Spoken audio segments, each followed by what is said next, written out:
En 1942, Tobruk era un punto perdido entre la arena y el fuego. Las noches olían a pólvora y miedo, y el viento arrastraba rezos y gritos que se confundían con los ecos de los tanques lejanos. Décadas después, en una iglesia abandonada cerca del desierto, un restaurador encuentra una caja metálica cubierta de polvo. Dentro, una carta amarillenta, sin sello, dirigida a un pastor de Madrid.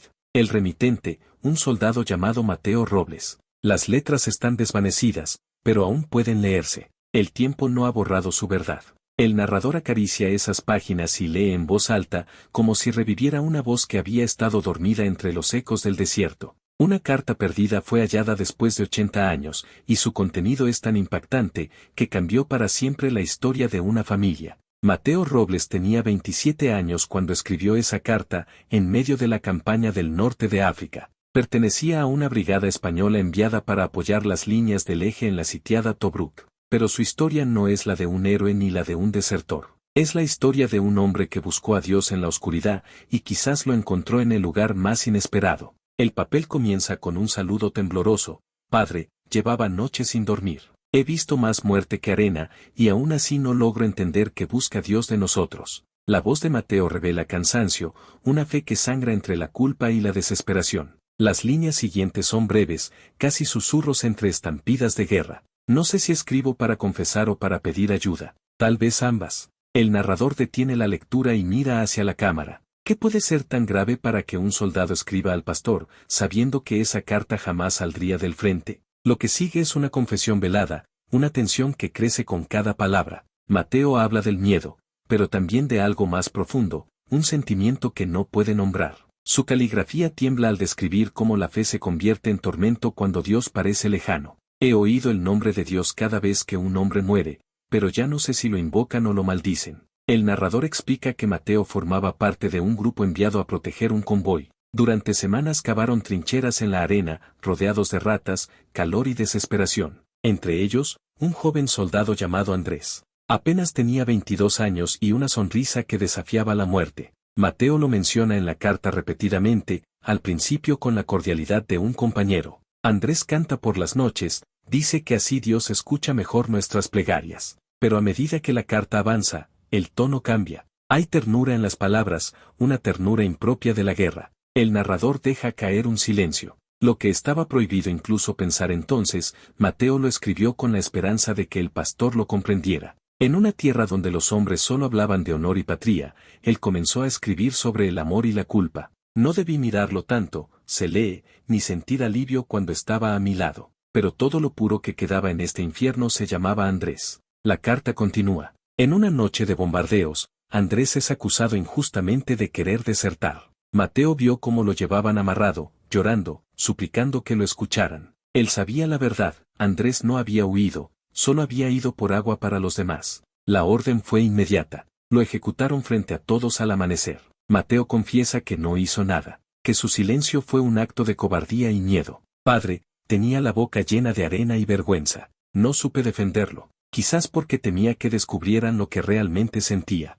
El narrador respira hondo. En aquel instante, el soldado perdió a su compañero, a su fe y a sí mismo. Desde entonces, cada noche, Mateo escribía fragmentos de oraciones que parecían más cartas para Andrés que plegarias a Dios. Le pido a Dios que me deje soñar con él, aunque sea un castigo. El viento del desierto se levanta al fondo de la narración, mezclando escenas de trincheras con la voz quebrada del lector. A veces, dice Mateo, la presencia de Andrés parece volver en la forma del viento o del silencio entre explosiones. No sé si deliro o si realmente me acompaña, pero cuando cierro los ojos, siento su mano sobre la mía. Y por una noche, no tengo miedo. El narrador comenta que esa frase fue destacada por los historiadores que analizaron la carta, un acto de fe diferente, incomprendido en su tiempo. Algunos dicen que Mateo perdió el juicio, otros, que encontró una conexión espiritual en medio del horror. Lo que es cierto es que el contenido de esa carta fue ocultado por la Iglesia durante años,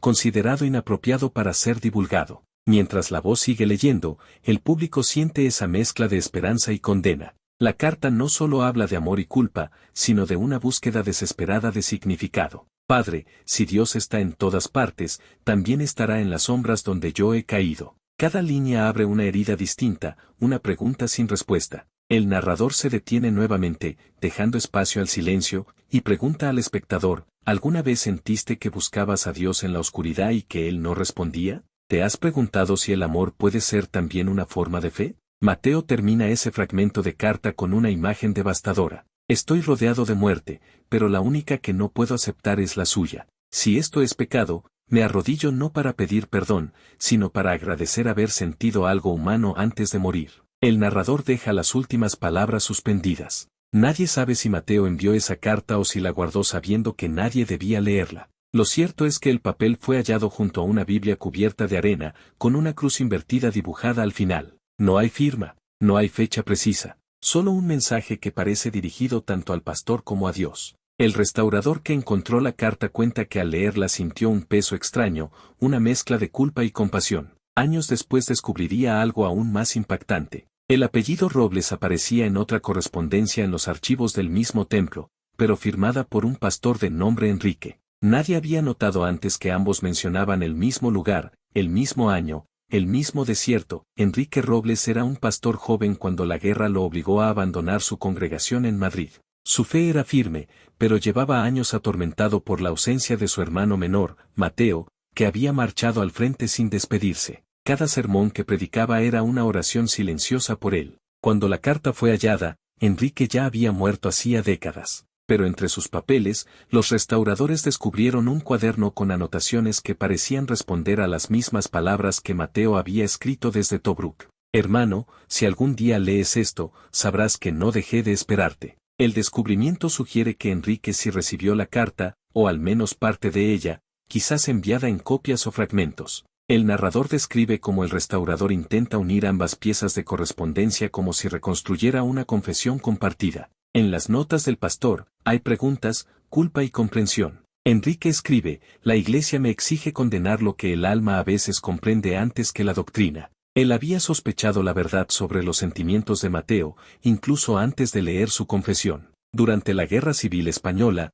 Enrique mismo había asistido a hombres destrozados por la culpa y el amor prohibido. Tal vez por eso nunca habló públicamente de la carta, protegiendo la memoria de su hermano. Las escenas se entrelazan entre el pasado y el presente. En Tobruk, Mateo continúa escribiendo. Las bombas caen, los días se mezclan, el calor lo consume. Llevo 3 noches sin hablar con nadie. Algunos creen que rezo, pero solo escucho mi mente repitiendo su nombre. El narrador describe los sonidos del frente, el tambor repetitivo de la artillería, las sombras largas sobre la arena. Mateo empieza a perder noción del tiempo. Veo su sombra en cada soldado que cae. A veces me sorprendo buscándolo entre los cuerpos. El público comienza a sentir la transformación del soldado en alguien que ya no lucha por la patria sino por un sentido de redención. La guerra se vuelve un infierno interior, donde Dios calla y los recuerdos se mezclan con visiones. El narrador baja el tono y lee una línea particularmente inquietante, no sé si Andrés murió o si sigo muriendo con él cada día. Esa frase resuena como una plegaria sin altar. En Madrid, al mismo tiempo, Enrique recibe informes del frente. Los periódicos publican listas de caídos. Cada semana busca el nombre de su hermano. En un sermón de 1943, un feligrés lo recuerda citando un versículo sobre Caín y Abel. Hermano contra hermano, y aún así, el amor no desaparece. Nadie entendió entonces que el propio pastor hablaba de su sangre. En su diario, más tarde, anotaría, no hay pecado en amar, solo en negar el amor por miedo. El narrador conduce la historia hacia la revelación. La carta que Mateo escribió no era solo una confesión, también era una despedida y un acto de desafío. Entre líneas, él critica la brutalidad de la guerra y la hipocresía de los hombres que se escudan en la fe para juzgar a los demás. Dios no me pidió limpiar mi alma, me pidió no mentirle. A partir de esas palabras, los historiadores que estudiaron la carta comenzaron a considerarla un documento teológico y moral de enorme valor. No porque hablara de religión, sino porque mostraba lo que sucede cuando el ser humano se enfrenta a lo divino desde su propia fragilidad. Mateo continúa su relato. Una noche, mientras escribía, escuché pasos detrás de mí. Pensé que era un oficial, pero cuando giré, no había nadie. Solo el sonido del viento y el olor a metal quemado. Me arrodillé y recé, pero sentí una presencia. No miedo, sino algo parecido a ternura. Como si él aún estuviera allí, cuidándome. La voz del narrador se suaviza, casi en un susurro. Cada palabra flota entre la razón y la fe. Dice Mateo, no sé si es locura, pero cada vez que escucho su nombre en mi mente, el ruido del frente se apaga. Esa frase se repite como un eco. El narrador cambia de tono y pregunta, ¿cuántas veces el amor y la fe han sido confundidos? ¿Cuántos hombres han callado por miedo a ser condenados por lo que sienten, incluso en medio del horror? En los registros militares, Mateo desaparece en 1943. No hay constancia oficial de su muerte. Algunos compañeros afirmaron haberlo visto irse solo hacia el desierto después de una batalla nocturna. Otros dicen que fue herido gravemente y enterrado por sus hombres. La carta, encontrada décadas después, sugiere otra posibilidad. Si alguien lee esto, sepa que no me perdí. Solo seguí la voz que me llamaba. Los últimos estudiosos de la carta apuntan que Mateo podría haber dejado más escritos. Un fragmento hallado bajo el reverso de la Biblia muestra apenas unas líneas. Padre, ahora entiendo. No era el infierno lo que temía, sino el olvido. Esa frase sintetiza toda la tragedia del soldado, su deseo de seguir recordando, de no ser borrado por la historia que condenaría su verdad.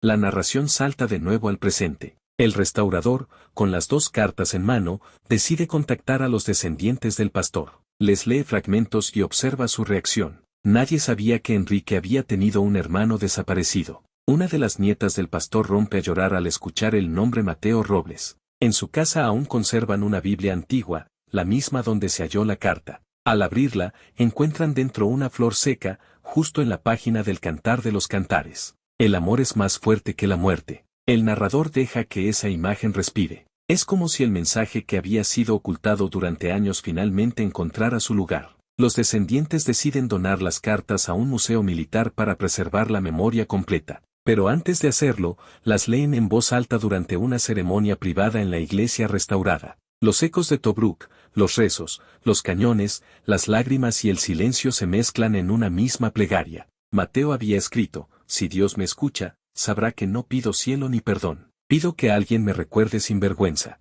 Enrique había respondido, te recordaré, hermano, como se recuerda a quien encontró a Dios en la oscuridad. Cuando las cartas fueron finalmente publicadas, surgió una polémica que dividió tanto a la comunidad religiosa como a los historiadores. Algunos afirmaban que debía respetarse el silencio de los hermanos Robles, que aquello era una correspondencia privada destinada únicamente al perdón entre ellos. Otros sostenían que eran un testimonio universal de fe, humanidad y contradicción, algo que debía conocerse para no repetir los errores del pasado. Los medios de comunicación en España y Egipto dieron cobertura al hallazgo, aunque pocos entendieron realmente la magnitud emocional de esas páginas. El narrador describe una escena en la exposición del Museo Militar, un vitral del desierto al atardecer, vitrinas iluminadas, y en el centro, la carta original. A su lado, una grabación de voz en la que un actor lee las frases más intensas. Entre los visitantes, algunos lloran, otros se quedan en silencio. Padre,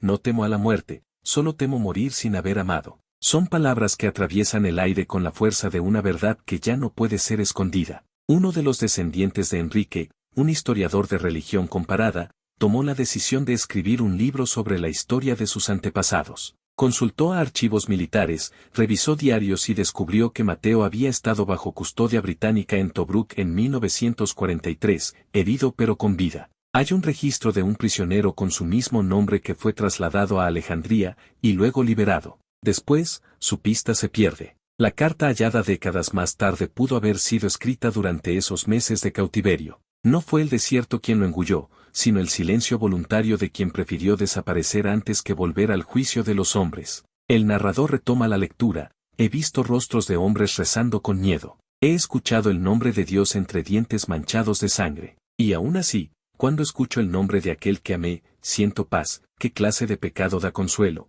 Las palabras de Mateo se sienten como una súplica y una revolución. No busca polémica ni justificación, solo comprensión. Empiezan a llegar cartas de espectadores, religiosos y veteranos que vieron el documental en televisión. Muchos admiten haber sentido algo similar, esa necesidad de creer que el amor puede ser una forma de fe, incluso cuando la doctrina dice lo contrario. Algunos veteranos del desierto confiesan haber guardado también cartas nunca enviadas, poemas y recuerdos que la guerra les arrebató. El narrador introduce sus voces en la historia, creando un eco que trasciende el tiempo. La historia de Mateo ya no es solo suya.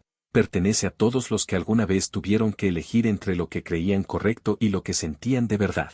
En Egipto, un sacerdote copto visita la iglesia donde se encontró la carta. Dice que el lugar está marcado por una atmósfera extraña, como si las paredes aún guardaran un lamento antiguo. Se celebran allí misas en memoria de los caídos, y durante una de ellas, el sacerdote lee una parte del texto: en la oscuridad, no busqué la voz de Dios, busqué una mano. El público presente se levanta en silencio, y por un instante, la guerra parece una herida que, aunque nunca sana, al menos encuentra consuelo en la verdad. El narrador cambia la perspectiva hacia la nieta de Enrique, quien conserva en casa las copias de ambas cartas. Ella dice que a veces las lee en voz baja antes de dormir. Me hacen sentir que no estamos solos, que el amor de verdad no entiende de tiempos ni prohibiciones. Un periodista le pregunta si la historia le avergüenza. Ella sonríe. Al contrario, por fin entiendo que la fe de mi bisabuelo y la de su hermano eran la misma, aunque se expresaran de manera distinta. Ambos buscaron a Dios a su manera. Las palabras del narrador flotan entre imágenes del desierto y retratos antiguos. Mateo y Enrique, dos hermanos separados por fronteras de fe, se reencuentran a través de la memoria. Es como si la historia cerrara un círculo invisible: el soldado que buscó a Dios en el campo de batalla y el pastor que lo buscó en el silencio de su iglesia finalmente se encuentran en la comprensión del tiempo. Sin embargo, no todo fue aceptación. Hubo sectores religiosos que condenaron la publicación, alegando que glorificaba la debilidad humana. Algunos medios los acusaron de querer reescribir la historia de la fe con sentimentalismo, pero el público, conmovido, transformó la polémica en reflexión. En foros, templos y universidades comenzaron debates sobre el perdón, la culpa y la soledad espiritual. El narrador recuerda una frase de Enrique: el perdón no es esconder el pecado, es comprenderlo sin orgullo. Con el paso de los meses, la exposición del museo se convirtió en un espacio de peregrinación silenciosa. Los visitantes dejaban notas, fotos de familiares desaparecidos y cartas personales junto a la vitrina. Había mensajes en varios idiomas, algunos apenas legibles. Uno de ellos decía: gracias, Mateo, por recordar lo que significa sentir. Otro, firmado por un excombatiente, decía: yo también tuve miedo de decir la verdad. El narrador subraya el poder reparador de esa historia. No solo curó una herida familiar, sino que abrió un diálogo entre generaciones separadas por la fe y el tiempo. Los descendientes de ambos hermanos decidieron unirse en una ceremonia simbólica en Madrid. En la misa, leyeron juntos las cartas. El eco de ambas voces resonó en el templo como si fueran una sola. Entre las últimas filas, alguien rezaba en silencio, con lágrimas en los ojos. No se sabía si por Mateo, por Enrique o por sí mismo. El documental termina con una frase escrita sobre la imagen del desierto: hay confesiones que no piden perdón, piden ser escuchadas. El viento sopla sobre las ruinas de Tobruk, y la cámara se detiene en un punto donde la arena se mezcla con fragmentos de metal oxidado. Allí, según los investigadores, se encontró la caja original. A medida que el tiempo transcurrió, la historia de los hermanos Robles comenzó a difundirse más allá de los límites del museo. Programas de radio, documentales internacionales y seminarios en universidades teológicas discutían las implicaciones de aquellas palabras escritas en un campo de batalla. Algunos lo llamaron el Testamento de Tobruk. Otros, la carta que habló cuando la iglesia cayó. En cada rincón donde se contaba, despertaba emociones distintas: fe para unos, incomodidad para otros, pero nunca indiferencia. El narrador describe la escena de un académico alemán revisando copias digitalizadas de la carta bajo una luz amarillenta. Cada pausa en su lectura parece una oración. Toma notas, analiza la caligrafía temblorosa de Mateo y su lenguaje simbólico. Concluye que no se trata solo de una confesión personal, sino de un documento teológico en el que el soldado, desde su desesperación, redefine el sentido de la divinidad. Al escribir a su hermano pastor, Mateo no buscaba absolución. Buscaba a Dios en el rostro humano. Mientras tanto, en España, el nieto del pastor Enrique realiza un viaje a África. Quiere encontrar el lugar exacto donde se escribió la carta. Con la ayuda de un guía local, llega a las ruinas de un antiguo puesto militar cerca de lo que fue Tobruk. El viento sopla fuerte, y el panorama parece congelado en un tiempo de arena, ruinas y silencio. Allí, el hombre extiende una pequeña cruz de madera y la entierra en la arena. Por todos los que creyeron solos en la oscuridad, dice. El narrador describe cómo el visitante siente una paz extraña, como si el viento soplara en respuesta. No hay misterio sobrenatural ni señales. Solo el silencio profundo del desierto y una sensación de presencia que no puede explicarse. Graba unas palabras en su teléfono: no vine a buscar un milagro, sino a entender por qué hay verdades que tardan tanto en ser escuchadas. De regreso a Madrid, decide publicar un nuevo libro basado en los diarios inéditos del pastor. En esos textos se revela que Enrique, después de recibir la carta, dedicó años a procurar la reconciliación entre su fe y las emociones humanas que había condenado durante años. Escribió sermones privados que nunca llegó a pronunciar. Uno de ellos decía: a Dios le asusta más la mentira piadosa que el pecado verdadero. Porque el pecado puede perdonarse, la mentira no deja espacio para el perdón. El libro se convirtió en un fenómeno inesperado. Comunidades de distintas religiones lo usaron para dialogar sobre la valentía de reconocer los sentimientos prohibidos. En cada presentación, el autor repetía una frase que había encontrado al final de las notas de su abuelo: la fe solo es real cuando se atreve a mirarse en su propia oscuridad. Esa frase resonó profundamente con el público moderno, acostumbrado a vivir entre dudas, redes y apariencias. El narrador conduce al espectador a un momento de introspección. ¿Cuántas cartas no leídas existen todavía, escondidas en las sombras de la historia? ¿Cuántas confesiones quedaron sin voz porque alguien decidió lo que debía ser correcto? La voz se quiebra apenas al decir que el mayor castigo del silencio es borrar el alma de quien alguna vez quiso ser escuchado. En Egipto, un grupo de jóvenes sacerdotes restauradores visitan nuevamente el templo, limpian los vitrales y colocan una placa conmemorativa. Allí se puede leer una frase extraída del texto de Mateo: Dios también camina con quienes dudan. Bajo esa inscripción, flores secas y fotos de soldados desconocidos cubren la entrada. Entre los objetos, alguien deja una pequeña nota escrita en papel moderno: gracias por enseñarnos que la fe no se extingue en la oscuridad. La cámara imaginaria del narrador se aleja lentamente de la escena. El viento arrastra polvo, y por un momento, el eco de una voz parece repetirse entre las paredes: Padre, aún estoy aquí. Pero no hay voz real, solo memoria y emoción. El espectador siente que Mateo no murió en la arena, sino que sigue vivo en las palabras que cruzaron el tiempo para ser escuchadas finalmente. El documental muestra entrevistas con psicólogos, teólogos, exmilitares y poetas. Todos coinciden en algo: las cartas de los hermanos Robles no son solo documentos de guerra, sino representaciones del alma humana enfrentada a su mayor prueba. El amor, cuando se escribe desde el dolor, se convierte en una forma de eternidad, dice un entrevistado en tono sereno. El narrador prosigue con una historia paralela, surgida tras la publicación del libro. Un joven sacerdote, al leer las cartas, decide renunciar a su parroquia para dedicarse a acompañar a veteranos de guerra en hospitales. Él explica que lo hizo porque comprendió que la fe no debía condenar al hombre que sufre, sino abrazarlo. En una carta dirigida al autor del libro, escribe: su historia me recordó que Dios no siempre está en el templo, a veces se sienta junto al enfermo en silencio. Otra mujer, descendiente de prisioneros italianos en África, confiesa en un programa de televisión haber encontrado en la historia un reflejo de su abuelo, que también hablaba de un soldado español con el que compartió cautiverio. Dijo que ese hombre pasaba las noches escribiendo, siempre mencionando el nombre de un tal Andrés. Los investigadores intentan confirmar si puede tratarse de Mateo, lo que abriría una nueva línea de estudio sobre su paradero. Aún no hay pruebas definitivas, pero la posibilidad renueva el misterio. El narrador vuelve a su tono íntimo. En cada rincón del mundo, las cartas inspiran nuevas conexiones, despertando empatía incluso en quienes jamás habían oído el nombre de Tobruk. Lo que comenzó como una confesión privada se transforma en un símbolo universal de vulnerabilidad. Nadie escapa de su propia guerra interior, dice la voz. Lo importante no es ganarla, sino no dejar de buscar luz en medio del ruido. El bloque concluye con una imagen poética: el desierto, inmenso, bajo una luna pálida. Un viento suave levanta la arena y revela por un instante una cruz oxidada semienterrada. No hay certezas, ni finales absolutos. Solo la persistencia del recuerdo que resiste al olvido. Y una última frase del narrador, casi un suspiro: ninguna carta se pierde para siempre. Algunas solo esperan el momento en que alguien tenga el valor de leerlas. Semanas después de la última exposición, el Museo Militar informó que había recibido un paquete anónimo. Dentro, una pequeña caja de metal con inscripciones en árabe y una nota simple que decía: para los que todavía escuchan el eco de Tobruk. En el interior había un fragmento de papel muy deteriorado, con las mismas características que las cartas anteriores. Los expertos apenas lograron descifrar algunas líneas. Las palabras parecían escritas por Mateo.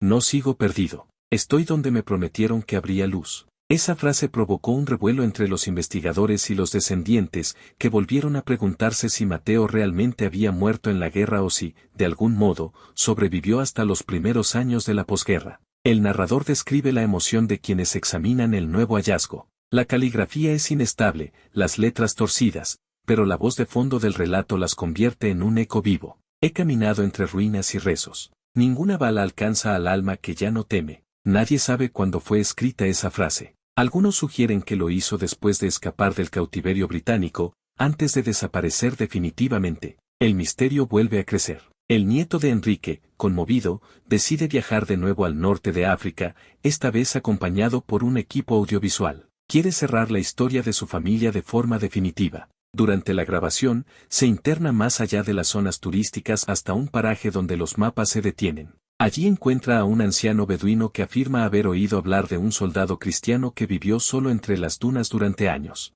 Rezaba al amanecer y miraba al cielo al caer la noche. Le decían el hombre del silencio. El nieto siente un escalofrío. Aunque la historia no tiene pruebas, algo en su interior le hace pensar que ese hombre era Mateo. El narrador combina imágenes del desierto con las voces de archivo de las cartas, como si ambas dimensiones se mezclaran en un mismo hilo de tiempo. La música es tenue, el aire vibra con una calma inquietante. Cada grano de arena guarda una historia, dice la voz. Pero solo algunas historias logran trascender la muerte. La cámara se detiene sobre la tumba improvisada bajo una cruz sin nombre. En la madera se lee apenas una inicial desgastada por el tiempo, M. El regreso a España marca el inicio del cierre de la narrativa. El documental muestra cómo la familia Robles organiza una misa sencilla en el mismo templo donde se habían conservado las cartas. Los descendientes leen fragmentos frente a una congregación emocionada. Nadie habla de pecado ni de redención, sino de humanidad. La carta de Mateo al pastor ya no suena como una confesión de culpa, sino como una oración final. Sentí a Dios en la oscuridad, y allí aprendí que su rostro es humano. El narrador profundiza en la idea de que esa correspondencia cambió la forma en que muchos comprendieron la fe. No se trata de un dogma, sino de un vínculo que sobrevive incluso en el dolor. En una escena íntima, la nieta del pastor cierra la vitrina del museo y susurra, que descansen ambos, al fin, en la verdad. El eco de sus palabras queda suspendido entre los muros, junto al sonido distante de un coro infantil que ensaya en la iglesia vecina. Con el paso de los meses, las cartas inspiraron un movimiento artístico. Pintores, poetas y cineastas reinterpretaron la relación entre fe y amor, creando obras basadas en los fragmentos de las cartas y la atmósfera de Tobruk. Uno de los cuadros más conocidos muestra a dos sombras sentadas en una trinchera, rodeadas por el resplandor del amanecer. En una esquina se lee, la luz también puede nacer del miedo. El narrador explica que esta historia, al difundirse, sirvió también para rescatar cientos de correspondencias de guerra olvidadas en archivos familiares. Muchas de ellas contenían plegarias, confesiones o pensamientos que nunca llegaron a su destino. Se inició un archivo digital global llamado Voces del Silencio, dedicado a preservar estas historias. En su página principal, aparece en letras doradas la cita de Mateo: "No escribo para ser perdonado, escribo para no desaparecer". Pasan los años y la historia de los Robles se convierte en referencia académica. En seminarios sobre ética y teología moderna, se debaten sus implicaciones morales. Profesores señalan cómo, incluso sin pretenderlo, las cartas redefinieron el concepto de fe vivida, no como obediencia, sino como sinceridad ante uno mismo. La verdadera fe no teme enfrentarse a sus contradicciones, se escucha decir a un conferencista frente a un auditorio silencioso. De manera simbólica, en 2042 se organiza un acto conjunto entre España y Egipto con motivo del centenario de la Carta. En la ceremonia, representantes de distintas religiones leen fragmentos traducidos a varios idiomas. La lectura termina con un minuto de silencio. El narrador describe la escena sin grandilocuencia, solo con la fuerza de lo simple, una multitud en pie, con el viento del Mediterráneo soplando entre banderas y velas. Nadie necesita explicación, todos entienden el mensaje. Después, la cámara del narrador enfoca el mar mientras la voz final pronuncia las últimas líneas. Mateo buscó a Dios en el fuego, en el miedo, en la culpa. Enrique lo buscó en los libros, en la oración y en el silencio. Ambos lo encontraron en el reflejo del otro. Al final, la fe no es un camino recto, sino un desierto que solo se cruza cuando uno aprende a amar incluso lo que teme. La música se desvanece lentamente mientras la pantalla se llena con imágenes del desierto bajo la luz dorada del amanecer. En la última toma, el viento vuelve a mover la arena, dejando ver un trozo de metal corroído que brilla brevemente antes de desaparecer. La voz del narrador, casi imperceptible, cierra la historia con una sola frase: "Aquí termina la carta. Lo demás pertenece al silencio".